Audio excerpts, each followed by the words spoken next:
Hello everyone, welcome to my channel Telecast TV. I'm Mira Kangala.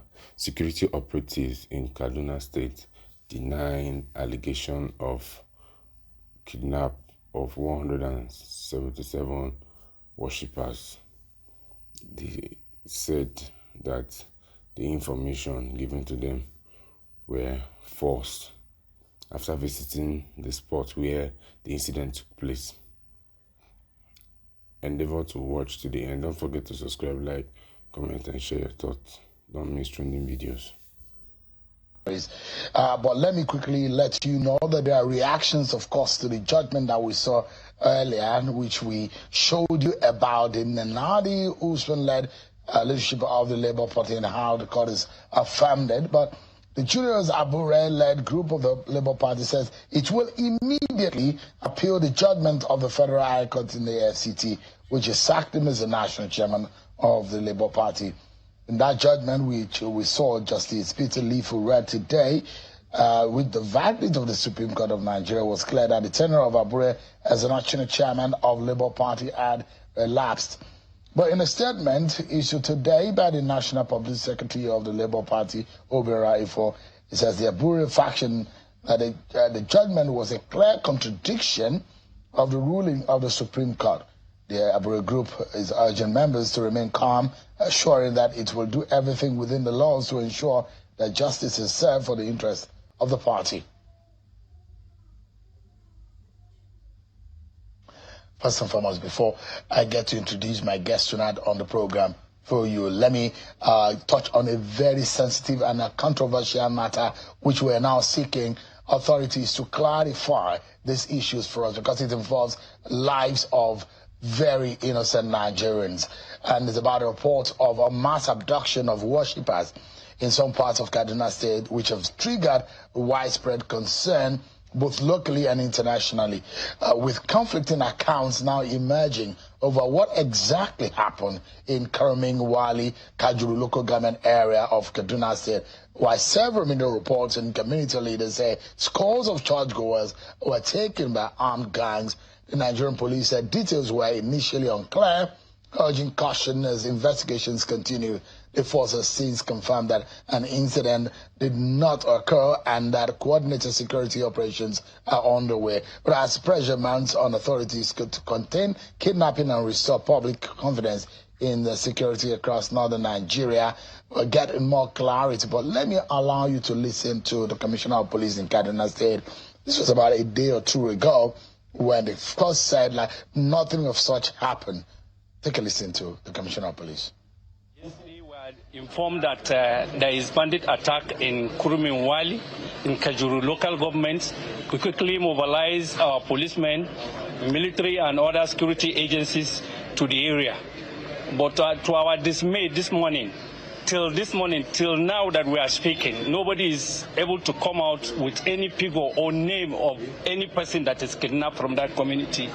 Our policemen, the chairman of the local government and other agencies were at the alleged scene of crime.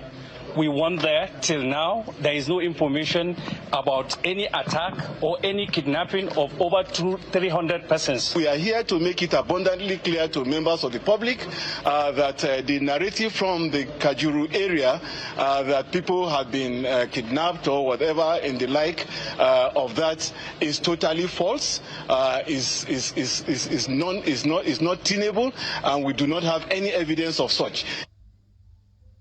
All right, then. So you heard those statements, but fast forward a day and two later, there are confirmation. Community people say, yes, there are abductions. In fact, there was a publication of the names of those who were taken by these assailants. And also, we've seen now that one or two persons escaped that attack, and they were telling the stories, but now we are hearing also from authorities what exactly happened on what has become a disputed incident of abduction of some Nigerians in these churches. In fact, some lawmakers in the United States are already reacting to this. But what exactly is happening as far as law enforcement is concerned? Let's hear from the Nigerian police force. And let's quickly bring in the CSP, Benjamin Hudenyi, who is the spokesperson of the Nigerian Police Force, who is live for us virtually. Thank you so much, Mr. Undayi, for joining us tonight. Good evening, and thanks for having me tonight. Can you give us, because a lot of Nigerians are concerned. On one hand, the government of Kaduna State said there was no attack. The police commissioner in Kaduna said there was no attack. But we have now confirmed that there was actually an attack. What is going on here? Thank you very much. I'm particularly happy that you played the video before asking me the question. So let's be very specific to what the Commissioner of Police said. At no point did the Commissioner of Police say there was no attack. If you listen carefully, the Commissioner of Police said information was received that there was an attack. And immediately, the police mobilized personnel to that place to find out what was really happening. And as at the point they got there was no eyewitness to say something happened. The people they met in the communities said they did not see anything. So there was no evidence to point to an attack. That was what the commissioner said, that there's no evidence whatsoever. So being a responsible commissioner, being a responsible agency, he said it as it was. 1, information was received. 2, we mobilized there immediately. 3, no evidence was received. So that was what he said. At no point did he say there was no attack. And good enough, being a responsible agency, the moment we got an eyewitness, one of the people abducted escaped and came out and was able to confirm that this happened. And there, shortly after, we also got names of people that were actually abducted. So the moment this concrete evidence came up, we owned up to it and we felt, and we know it's a duty, our own duty, to update Nigerians. And that was exactly what we did. We made no attempt to cover up anything. So we came out to issue that statement to say, yes, we now have evidence that there was an attack. And the Inspector General of Police, immediately after the confirmation came in, directed the mobilization, which has taken place already, mobilization of operational and intelligence resources to that place. So as I speak to you, we have men from the police mobile force, we have men from the intelligence department, and every other aspect, tactical units on the ground, to ensure, the mandate is to ensure that these abducted persons are located and rescued safely and brought back home. All right. Over to your place. Mr. Undayi, the report that we are hearing as from some of the leaders of the community and those who are around and who are investigating is show that about 172 worshippers were abducted, although there were no concrete information as to the exact scenario, the number and the statistics and the data and the identity of some of those people who have been taken in that community. But what can you tell us as far as the police authority is concerned? What do we know? How many people are taken that we officially know? How many people escaped? What exactly is the nature of the attack? Have we gotten any information from the assailants and those who were the kidnappers or the abductors? What exactly do we know now? Thank you very much. One thing I can assure you is that we would always update you when the time is right. And for now, we don't have, it's not like we have any CCTV camera in that place that can tell us what exactly happened. And that was why we could not even immediately confirm that something happened until we got an eyewitness who came around. And we are still collating names. Members of the community have been asked to come put down names of people that they know have been missing since that day. So we are still collating names. So we can't even give you an exact figure, but we have an estimate. So this is an investigation that is actively ongoing. And like I said, the moment we have further information, we will update Nigerians. But for emphasis again, we can confirm that this happened. We can confirm that in response to this incident, we have deployed all our resources there. In fact, today we scrambled one of our police helicopters to go there for air surveillance. That's how seriously we are taking this. The IGP gave that directive this morning and it was promptly complied with. In fact, the Commissioner of Police who had to go there to be on ground to supervise things for himself. So we don't have too many details for now, but one thing we can assure is that we will keep you updated. Now, this is worrisome, though. The incident has drawn global attention almost immediately. Why wouldn't it? We're talking about over 100 or 200 people involved here in that incident.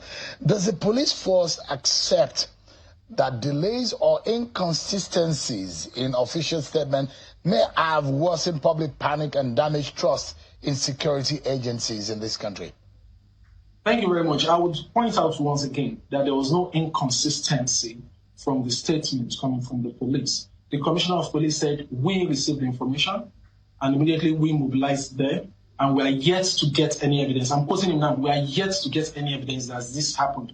And the moment we got evidence, we also came out to say we have got evidence. So there is no inconsistency. Yes, what you are referring to. Sorry, apologies to coming. What is troubling to some of the community people is in the manner in which they were dismissed when this matter came up, when there was SOS coming from leaders of the community to say, this has happened to us, come to our rescue, come to our aid. But they were being dismissed almost immediately by those who they think and trust that will rescue or save them, that nothing of that nature is happening or has happened. Joe, I don't think you can point to any evidence of anybody being dismissed. As a matter of fact, that's what the community people were saying. That's what we heard them. That's what has been confirmed in the media, as to them saying that if there were immediate acceptance that this has happened, maybe some of these people would not have been taken far. But do we even know how far they have been taken? Do we know which forest they have been taken? What is the thread on their foot map, the heat map of these assailants? Where are they exactly? So they are complaining that the timing, the lag in response timing is a major crisis.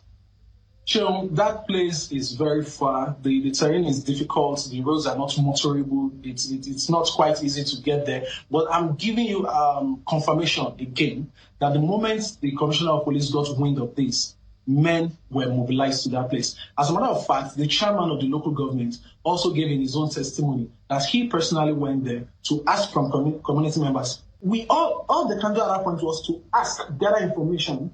That's part of the investigation. Ask people around. And that's what they did. Immediately they got information, they went there and asked around. So the people that approached the police, that gave us information, which made us go there, were not the same set of people that the chairman met who said that there was nothing like that. So in the face of discrepancy, what we would do is to do further verification, which was what we did. We sent out men to further verify that this happened. If we did not care, we would not bother to even go there in the first place or to verify.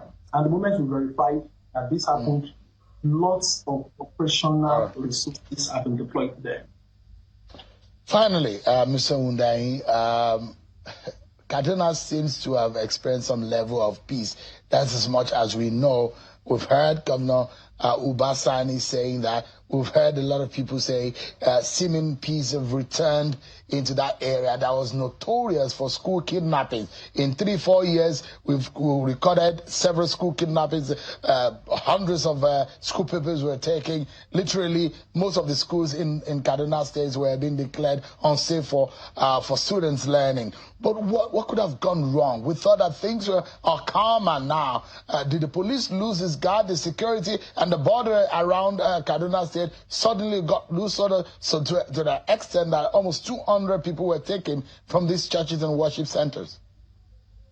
Well, Sheon, we are always on ground. We are always just a call away. You would agree with me that when you have resources and you have to make use of these resources for a whole lot of places, then you have to deploy them where they are most needed. So the moment we got wind of these facts, resources were deployed there immediately. So it's not like the police has gone to sleep or anything. No, we are actively there. It's not like we brought policemen from Abuja, like there were no policemen in Kaduna. No, we made use of police officers in Kaduna. All we needed to do was to deploy as the need arose. So we are there, and we are going to get to the root of this, and we'll also keep on working with members of the community to ensure that incidents of this nature do not occur again in that area and other parts of the country as a whole. Benjamin Wundayi, CSP, and the spokesperson of the Nigerian Police Force, has been speaking with us. Thank you so much indeed. We are hoping to get more information, and perhaps, maybe, just maybe, some of these people, if they cannot sleep in their beds tonight or go back to their families tonight, maybe that could happen tomorrow. Hopefully, our hearts are with them. Thanks so much indeed for your time tonight. Thank you.